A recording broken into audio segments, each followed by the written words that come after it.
நீலகிரியில் வெயில் காலம் துவங்கியுள்ளதால் சுற்றுலா பயணிகள் சாலையோரங்களில் தீமூட்டி சமைக்கக்கூடாது என அறிவுறுத்தப்பட்டுள்ளது. நீலகிரி மாவட்டத்திற்கு சுற்றுலா பயணிகள் அதிக அளவு செல்லும் நிலையில் தற்போது வெயில் காலம் துவங்கியுள்ளதால் முன்னெச்சரிக்கை நடவடிக்கைகள் எடுக்கப்பட்டுள்ளன. அதன் ஒரு பகுதியாக ட்ரெக் தமிழ்நாடு திட்டத்தின் கீழ் வனப்பகுதிக்குள் நடைபயணம் மேற்கொள்ள ஏற்கனவே தடை விதிக்கப்பட்டிருந்தது. இந்நிலையில் 100 கிலோமீட்டர் தூரத்திற்கு தீத்தடுப்பு கோடுகள் அமைக்கப்பட்டுள்ளதாக அம்மாவட்ட வன அலுவலர் கௌதம் தெரிவித்துள்ளார்.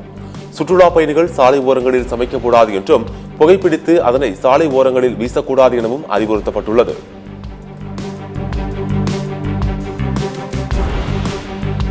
சுற்றுலா பயணிகள் அதிகம் போற இடம் அப்படின்றதுனால வரப்போற சுற்றுலா பயணிகள் கொஞ்சம் பாதுகாப்போட வனப்பகுதி ஒட்டி தீ ஏற்படுத்தி சமைக்கிறது இந்த மாதிரி ஆக்டிவிட்டிஸ் எல்லாம் தவிர்க்குமாறு வனத்துறை சார்பாக கேட்டுக்கொள்கிறோம்.